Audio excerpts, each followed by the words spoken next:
बिस्मिल्लाहिर्रहमानिर्रहीम। आज हमारे साथ पीटीआई के सीनियर कारकुन मिर्जा अली साहब मौजूद हैं। हम इनसे कुछ बातें करना चाहेंगे। मिर्जा साहब, थैंक यू, आपने हमें टाइम दिया है। तो आपकी पार्टी आजकल पूरे पाकिस्तान को गद्दारी के सर्टिफिकेट क्यों दे रही है भाई? रिजवान साहब, आपका और आपके चैनल का बहुत शुक्रिया जिन्होंने हमें बुलाया। ये गद्दार जो है या सादा का भी आप देख लें, ठीक है, जो इसने आर्मी के लिए लिया है। नहीं, वो आर्मी के लिए नहीं दिया, वो तो आर्मी को इसने नॉमिनेट नहीं, आर्मी को कोई नॉमिनेट नहीं किया। पूरी चैनल इंडिया के चैनल पे बैठ के किस तरह पाकिस्तान की धज्जियां उड़ाई जा रही हैं, किस तरह आर्मी के बारे में कहा जा रहा है, तो उधर क्या साबित करना चाहता है? नवाज शरीफ को देख ले, वो गद्दार। फवाद चौधरी साहब का बयान भी चल रहा है वहाँ, पुलवामा कहता है, कहा है और कहा है फवाद चौधरी ने ऐसी बात की जिससे हमारा मुल्क की फौज बदनाम हो। एक अदारा ही तो है हमारे पास, फौज का ही अदारा है, और हमारे पास क्या है? मिर्जा साहब, आप मेरा बात समझे नहीं है। मैं ये समझता हूँ कि आपकी पार्टी, मुझे लगता है कि नून लीग या दूसरी पीडीएम के कंधे पे रख कर वो सियासत कर रही है। फौज का नाम नहीं लेता कोई, वो फौज को करना शुरू कर देते। ये क्या बात है? अदारे का हर जगह पे नवाज शरीफ को देखे, वो लंदन में बैठ के बदनाम करी जा रहा है। वो तो खत्म हो गया ना, नवाज शरीफ की तो सियासत ही खत्म हो गई है। अब जो उसकी रही ये जो है, जो सारी जमातें इकट्ठी हुई हैं, ये भी आप थोड़े दिन तक देखेंगे। पीपल पार्टी को इसमें देख लें, वो वैसे ही पीछे हट गई हुई है। आगे अब मौलाना फजलुर रहमान के ऊपर आई है। फजलुर रहमान को भी आने वाले वक्त में आप देखेंगे, जिस तरह पहले इसने धरना दिया अकेला रह गया, इस दफा भी आप देखेंगे ये अकेला ही होगा। आपकी पार्टी पाकिस्तान में क्या कर रही है, क्या काम कर रही है, वो बताएं ना। आप थोड़ा टाइम दें खान साहब को, इंशाल्लाह आगे आप देखें। कितने दें? 10 साल दे, 20 साल दे, कितने दें? 2.5 साल हो गए आप साहब। देखिए, मुल्क का वो 35 साल को आप 2.5 साल में ना कन्वर्ट करेंगे। 2.5 साल में उसने क्या किया? 35 साल का खाना। आप 2.5 साल का बता देते क्या किया है? सड़कों की मरम्मत की, वासा का काम किया। वासा वाइस चेयरमैन साहब से भी पीछे भी मेरी मुलाकात हुई है, वो बेहतरीन चल रहे हैं। अभी फिर चल रहे हैं, बिल्कुल चल रहे हैं जी। वासा के चेयरमैन साहब जो हैं चल रहे हैं, बड़ा काम कर रहे हैं। ओवरसीज पाकिस्तान चेयरमैन साहब को देखे, वसीम राम साहब को, वसीम राम ने आपका काम करना चाह रहे हैं।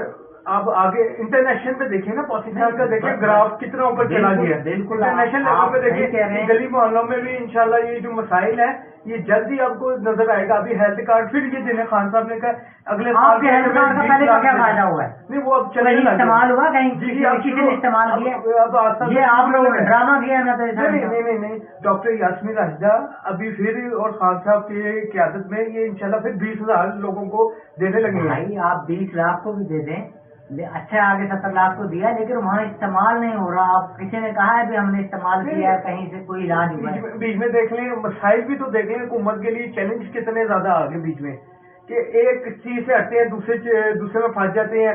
बीच में वो कोरोना आ गया, अभी फिर कोरोना की दूसरी आ रही है, फिर आपके सामने लॉकडाउन की तरफ जा रही है। तो जो हालात बन गए इस मुल्क के, हुकूमत का काम लॉकडाउन की तरफ जाना नहीं है, ये है कि भाई SOP पर सख्ती से अमल करवाएं। अवाम ने किया था ना अमल, कि प्यार की अवाम आपको पता नहीं है, थोड़ा सख्ती करेंगे तो ये मामला तय। SOP पर सख्ती करवाए ना। नहीं, इंशाल्लाह ये अब शादी हाल वगैरह का कह दिया हुआ है। आपने इस्लामाबाद में भी देखा होगा, 10 इलाके बंद कर दिए गए हैं वहाँ पे जिससे कोरोना बढ़ा। मिर्जा साहब, वसीम रामे का आपने जिक्र किया है, ओवरसीज पाकिस्तानी के चेयरमैन है, वो मैं समझता हूँ अच्छा काम कर रहे हैं वो। और वो पूरी जो जब लोग उसके पास जाते हैं तो CM हाउस में, वन क्लब में, तो वो पूरी बात सुनते हैं और एक वो अपने PHA के वाइस चेयरमैन हाफिज ईशान साहब, उनके दफ्तर जब वर्कर जाता है उसको इज्जत मिलती है। जी, हाफिज ईशान साहब भी करते हैं, लेकिन जितना वो कर सकते हैं। जी, बिल्कुल। ये हाफिज ईशान साहब भी आपका काम कर रहे हैं, लेकिन आप पार्टी कुछ नहीं कर रही। आपके ये बंदे 2-4 तो हैं काम करने वाले। आपने 5, 10, 15, 20 बंदे आपके तर्जमान हैं, जो वो तो पूरे मुल्क को सर्टिफिकेट दे रहे हैं गद्दारी के। आप उस पर क्यों नहीं बात करते? यानी 2 करोड़ लोग PDM के 4-5 करोड़ है, अब 4-5 करोड़ वोटरों को ही वो एक किस्म का वो गद्दारी के सर्टिफिकेट दे रहे हैं। पूरे पाकिस्तान को गद्दार साबित करके इंडिया तो खुश हो रहा है। वो तो बगले में जा रहे हैं कि पाकिस्तान सारा हमारा गद्दार, हमारा इन्फॉर्मर है, सारा हमें रिपोर्टर दे रहा है। आप इस पर क्या कहते हैं? सब देखें कि क्या लेते हैं, मियाँ नवाज शरीफ का बयान उठा के देख ले, वो हमारे अदारे के बारे में क्या बाहर बैठ के कही जा रहा है। घर की हमारी पाकिस्तान हमारा घर है, ठीक है, اس کو بدنام وہ کری جا رہا ہے. پھر اس کے جو جتنے بشیر ہیں وہ بیٹھ کے چینلوں پہ بدنام کری جا رہی ہے تقریروں میں. ابھی آپ نے مریم کو دیکھا وہ کس طرح کر رہی تھی تقریر. پھر میاں صاحب کا آپ انٹرویو اٹھا کے دیکھ لیں. ابھی 2 دن پہلے ایاز صادق صاحب کا انٹرویو اٹھا کے دیکھ لیں, انہوں نے کیا کہا ہے, انڈیا نے کس طرح اس کو کیا ہے. ایاز صادق صاحب کا میں نے سنا ہے, انہوں نے کہا ہے کہ جب میٹنگ شروع ہوئی تو پاؤں کانپ رہے تھے, ہاں جی, لیکن وہ یہ نہیں کہا کہ آرمی چیف کے کانپ رہے, کس کے کانپ رہے ہیں. شاہ محمود قریشی نے بلائی میٹنگ, شاہ محمود قریشی کے پاؤں کانپ رہے تھے. خان صاحب نے کہا ہے, اس نے کہا کہ خان صاحب نے کہا ہے پوری پیش شاہ محمود قریشی کے پاؤں کہ وہ حملہ کرنے لگا ہے. ٹھیک ہے, پتہ کیا ہے معاملہ یہ ہے, یہ جنرل کنونشن کے تحت انہیں واپس بھیجا. اچھا کیا, یہ عمران خان کا اچھا فیصلہ تھا. ان کے منہ پہ بہت بڑی چپیڑ ہے بھارت کے منہ پہ, بہت بڑا جو ہے فیصلہ تھا اور اچھا کیا تھا, کیونکہ ہم امن کے خواہش مند ہیں, ہم امن چاہتے ہیں, ہم خطے میں جنگ نہیں چاہتے. اگر لیکن انڈیا جب جارحیت کرے گا تو ہماری آرمی کیوں ہے, ہماری آرمی ہماری ہم سب سے فرنٹ پر ہے, وہ منہ توڑ جواب دینے کے لیے تیار ہے. اس میں ہمیں فکر مند ہونے کی ضرورت نہیں ہے, اور آپ کی پارٹی کو بھی فکر مند ہونے کی ضرورت نہیں ہے. آپ کی پارٹی کو چاہیے اچھے کام کرے, عوامی بھلائی بہبود کے کام کرے اور حقیقی کام کرے, سڑکوں کی مرمت کروائے. آپ نے ہاؤسنگ پروجیکٹ بنائے, ابھی تک وہ 1 اینٹ بھی نہیں لگی. نہیں شروع ہو گیا ہے, راوی کا کام شروع ہو گیا ہے. راوی کا آپ نے لودرا میں ہاؤسنگ وہ بھی انشاءاللہ جلد شروع ہو جائے گا. لوگوں سے آپ نے کروڑوں روپے لے لیے, ایک کمرہ نہیں بنا. ابھی 2.5 سال گورنمنٹ کو ہوئے ہیں, اس میں چیلنجنگ کتنے آئے ہیں آپ یہ بھی تو دیکھیں نا. گورنمنٹ کے لیے چیلنجنگ کتنے ہیں, وہ آپ دیکھیں 35 سال کا یہ بگڑا ہوا ملک کس طرح ٹھیک ہوگا. یار یہ تو ہم یہ نہیں سمجھتے. 35 سال سے بگڑا ہوا, آپ نے جس دن سے آپ آئے 70 سال سے بگڑا ہوا, 35 سال سے بگڑا ہوا. آپ نے کیا کیا, آپ اپنی کارکردگی بتائیں نا. انشاءاللہ ابھی ٹائیگر فورس بنائی ہے, مہنگائی پہ کنٹرول.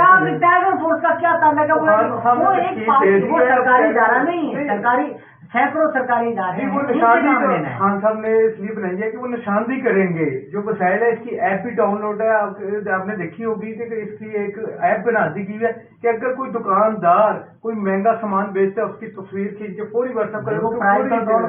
پرائز کنٹرول والے جی جی جی وہ ان کے ساتھ ہے, ٹائیگر فورس کے ساتھ رہیں گے. آپ ہم سب پاکستان کا بچہ پاکستان کی مساجد, پاکستان کے مردہ لوگ جو 5-5 ہزار سال پہلے فوت ہو چکے ہیں, وہ ٹیکس دے رہے ہیں, مختلف ٹیکس دے رہے ہیں. یعنی ان کو بجلی کے بلوں میں GST نہیں دے رہے, آپ قبرستانوں کے بل سے نہیں دے رہے, مساجد کے بل سے نہیں دے رہے, مندروں کے بل سے نہیں دے رہے. یعنی مرے ہوئے لوگ بھی پاکستان کا ٹیکس دے رہے ہیں, لیکن اور ان اداروں کو تنخواہیں جاتی ہیں, ان کا کام ہے کام کرنا. یہ ٹائیگر فورس اس لیے بنا دی گئی ہے کہ خان صاحب خود مانیٹرنگ کر رہے ہیں اس کو. آپ نے دیکھا اس کے چیئرمین صاحب جو لگائے ہیں سادہ ہے, وہ سوری کہہ رہا میں عثمان ڈار صاحب, تو وہ خود اس چیز کو دیکھ رہے ہیں, مانیٹرنگ ہو رہی ہے. ابھی کنونشن ہوا اسلام آباد پنڈی میں, تو وہاں پہ فورس کر دی کہ ابھی لاہور میں بھی شروع کر دی ہے. تھینک یو مرزا صاحب, آپ کا شکریہ. لیکن ٹائیگر فورس اس کا حل نہیں ہے, اس کا حل سرکاری ادارے, خان صاحب سربراہ ہیں تمام سرکاری اداروں